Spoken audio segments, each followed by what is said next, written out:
IAGF, vous le savez, se réunit pour sa 6e session. En tant qu'ambassadeur de l'Institut Pasteur et navigateur.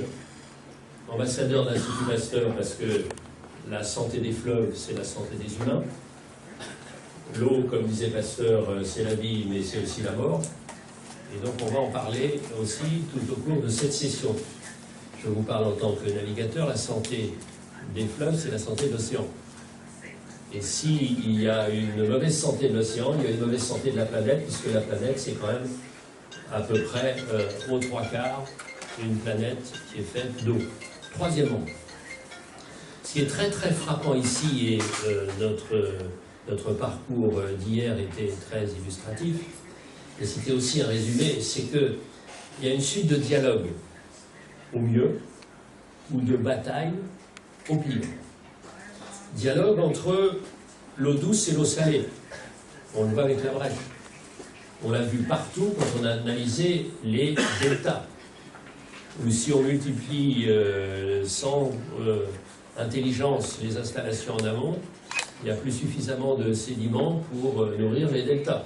Et je vous rappelle, un petit chiffre tout bête, que 800 millions d'êtres humains vivent dans les deltas.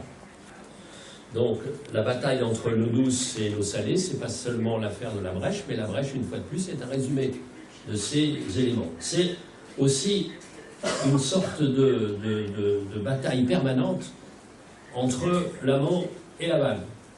Entre les pays d'amont qui se considèrent comme propriétaires et les pays d'aval qui ne voient que la conséquence de ce qu'ont décidé les pays d'amont sans en référer du tout à l'aval.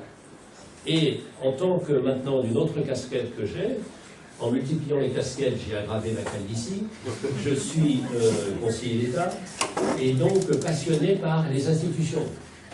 Les institutions ont été inventées pour calmer les dérives des êtres humains. Et l'exemple de l'OMVS est exceptionnel. Et d'autres institutions plus larges et beaucoup plus coûteuses pourraient en prendre de la graine.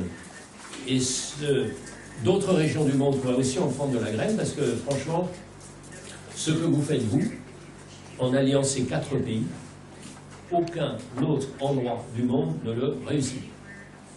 Donc vous voyez qu'on a, grâce au fleuve, l'obligation de réfléchir. Et enfin, vous l'avez rappelé, Monsieur le Ministre, ma conviction la plus forte, c'est que pour comprendre ces mécanismes de l'eau, vous l'avez dit, en rappelant toutes les compétences nécessaires pour comprendre et essayer de trouver une solution à la question de la brèche, tous les savoirs qu'il faut convoquer, et c'était notre idée à nous.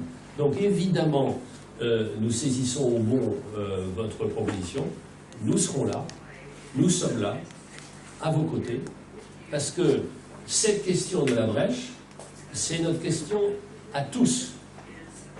Nous sommes tous sur la brèche, donc nous sommes tous saint-louisiens. On va développer une problématique à laquelle donc, des résultats probants seront présentés lors du nouveau forum en 2021. Vous savez, Marseille a été un forum de solutions. Et pour nous, Dakar sera un forum des résultats. Et comme nous voulons faire du concret, naturellement, je pense à votre niveau, avec toutes les compétences transversales, en tout cas qui sont au niveau de l'IAGF, certainement Dakar, c'est peut-être un réceptacle pour présenter des résultats concrets. Et ça, vraiment, c'est une suggestion que je voudrais porter à votre endroit. Tout en vous remerciant encore de cette initiative pour Saint-Louis, en profiter pour remercier M. le commissaire, puisque des activités de cette nature contribuent en réalité donc, au réellement développement de nos communes, de nos localités.